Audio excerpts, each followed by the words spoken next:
Hello friends, आज हम evidence act में सेक्शन 28, 29 और एडमिशन और कन्फेशन में अंतर को हम समझेंगे। ये हमारा एविडेंस एक्ट का 21st लेक्चर है। शुरू करते हैं अपना लेक्चर। जैसे कि आपने पढ़ा था सेक्शन 24 में कि यदि किसी अभियुक्त के खिलाफ थ्रेट, इंड्यूसमेंट और प्रॉमिस का प्रयोग हुआ है, अर्थात टीआईपी का प्रयोग किया है, तो वो कन्फेशन रेलिवेंट नहीं होता था। इसका कारण ये माना जाता था क्योंकि वॉलंटरी नहीं समझाता था। ये समझा जाता था वो स्वेच्छा नहीं कर रहा है, किसी दबाव में कर रहा है। परंतु यदि किसी व्यक्ति के खिलाफ थ्रेट, इंड्यूसमेंट, प्रॉमिस का प्रयोग हुआ है, क्या अनंत काल तक या बहुत लंबे समय तक या कभी भी वो कन्फेशन नहीं कर सकता क्या? नहीं, ऐसा तो नहीं होना चाहिए। तो इसी का जवाब सेक्शन 28 देता है। इसीलिए सेक्शन 28 को 24 का प्रोवाइजो भी कह सकते हैं। अर्थात सेक्शन 28 ये कहता है कि भाई जिस अभियुक्त के खिलाफ थ्रेट, इंड्यूसमेंट, प्रॉमिस का प्रयोग हुआ है और यदि उसके मन से वो प्रभाव समाप्त हो जाता है, खत्म हो जाता है, अब वो संस्वीकृति कर सकता है। तो वही लिखा हुआ है कि confession after removal of impression caused by threat, inducement और प्रॉमिस, टीआईपी शॉर्ट में लिखा है, threat, inducement, promise is relevant and can be proved against him. तो वही बोला है कि यदि उसके मन से, अभियुक्त के मन से थ्रेट, इंड्यूसमेंट, प्रॉमिस का प्रभाव खत्म हो गया, जज उसकी बात से सेटिस्फाइड हो रहा है और उसे लग रहा है जब भी वो कन्फेशन कर रहा था तो वहां पर क्या, तो यदि वो सेटिस्फाइड हो रहा था तो सीआरपीसी की धारा 164 के अनुसार उससे सारे प्रश्न पूछेगा, समझने का प्रयास करेगा कि जो अभियुक्त जो कन्फेशन कर रहा है वह किसी दबाव में तो नहीं कर रहा, अर्थात थ्रेट, इंड्यूसमेंट, प्रॉमिस का इफेक्ट खत्म हो गया नहीं हो गया, और उसे समझाएगा और उसे कहेगा कि भाई ये जो आप कन्फेशन कर रहे हो वो आपके विरुद्ध प्रयोग हो सकता है केस में, और जब वो सेटिस्फाइड हो जाएगा तब उसके कन्फेशन लिखेगा। सेक्शन 164 सीआरपीसी आप पढ़ चुके हैं, जानते हैं अच्छे से। तो वही यहां पर बताया गया। सेक्शन 28 में भी यही लॉ लिखा हुआ है और इसीलिए हम सेक्शन 28 का प्रोवाइजो ऑफ 28 भी बोलते हैं। ये सीआरपीसी की धारा, ये सीआरपीसी धारा 164 के साथ हम पढ़ते हैं। और यही जो मैंने बात तो आपको बोली, इससे ही सेम चीज Abdul Razzaq versus state of Maharashtra के केस में भी कही थी। इस मामले में कहा गया था यदि अभियुक्त के मन से थ्रेट, इंड्यूसमेंट, प्रॉमिस का प्रभाव खत्म हो जाता है, फिर वो कन्फेशन करता है, then it will be relevant and can be proved against him. तो ये हमारा सेक्शन 28 था। आई थिंक ये बहुत इजी है, आपके समझ में आ गया होगा।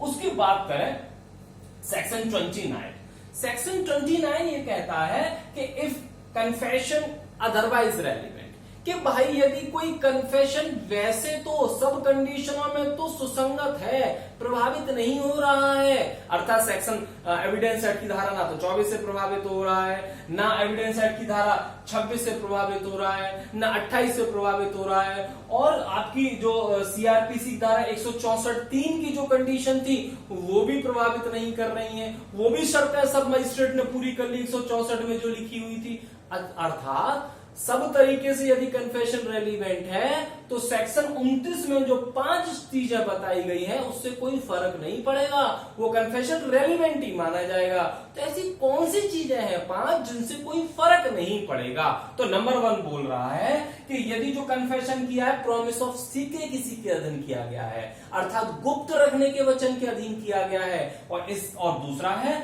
यदि confession in consequence of deception, अर्थात प्रवंचना के परिणाम स्वरूप प्राप्त किया गया है, कपट से या धोखे से प्राप्त कर लिया है, किसी बंदे को पहला फुसला के उससे कन्फेशन करा लिया, वो कन्फेशन रेलिवेंट होगा, उससे कोई फर्क नहीं पड़ेगा, बड़ी प्रवंचना से आपने प्राप्त किया है। तीसरा, व्हेन ही वाज ड्रंक, भाई उस बंदे ने कन्फेशन तब कर लिया जब वो शराब के नशे में था, और शराब में सब बोल गया, फिर बोलने लगा भाई मैं तो नशे में था, मैंने नहीं किया, या मैं नहीं समझा था, या मुझे नहीं पता। तो वो ड्रंक की स्थिति में भी यदि कन्फेशन करता है वो भी रेलिवेंट होगा, इससे कोई फर्क नहीं पड़ेगा कि उसने नशा कर रखा था, वो ड्रंक था। नेक्स्ट है इन आंसर टू क्वेश्चन, कि भाई उसने जो कन्फेशन किया है वो किसी प्रश्न के उत्तर में की दिया है और वो प्रश्न का उत्तर देने के लिए बाध्य नहीं था, तो इससे कोई फर्क नहीं पड़ेगा कि उसने कन्फेशन किसी क्वेश्चन के उत्तर में किया था, तो भी वो रेलिवेंट समझा जाएगा।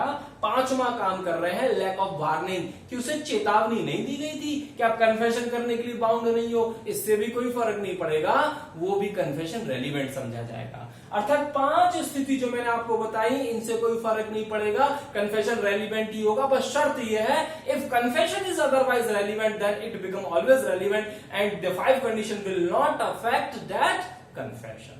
ओके, इसके साथ जो फर्स्ट कंडीशन हमने पढ़ी थी सेक्शन 29 की, कि गुप्त रखने के वचन के साथ कन्फेशन करना, इसके साथ हम एविडेंस एक्ट की धारा 23 भी समझेंगे। वैसे हम पहले पढ़ चुके हैं, तो वहां पर सेक्शन 23 में लिखा है कि यदि किसी बंदे ने एडमिशन इसलिए किया था पार्टी से किसी के कि भाई मैं बोल तो रहा हूं, एडमिट तो कर रहा हूं, पर इसको कोर्ट में एविडेंस में मत देना, या फिर कोई ऐसी स्थिति हो रही तो कोर्ट ही अंदाजा लगा ले कि पक्षकारों ने एडमिशन इसलिए किया था कि इसको एविडेंस के रूप में प्रयोग नहीं करेंगे, तो इस स्थिति में ऐसे एडमिशन सुसंगत नहीं होगा और कोर्ट में साबित नहीं किया जा सकेगा। परंतु कन्फेशन की स्थिति में गुप्त रखने के वचन के अधीन किया गया है कन्फेशन, तो भी वो रेलिवेंट होगा।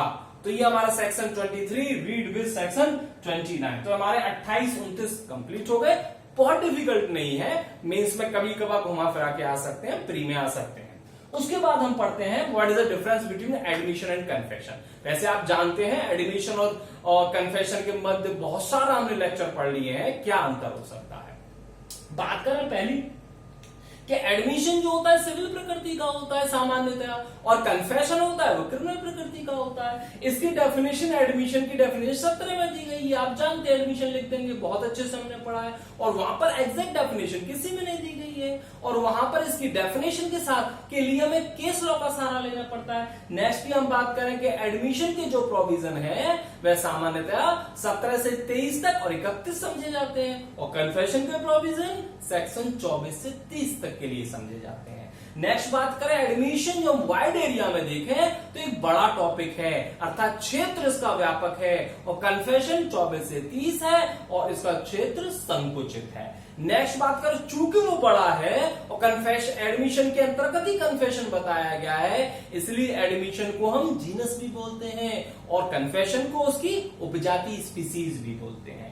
नेक्स्ट बात करें कि कन्फेशन किसके द्वारा किया जा सकता है, पार्टी भी कर सकती है, एजेंट भी कर सकते हैं, रिप्रेजेंटेटिव इन इंटरेस्ट भी कर सकता है, सेक्शन 18, 19, 20 में दे रखे हैं। परंतु कन्फेशन कौन करेगा, अभियुक्त ही करता है।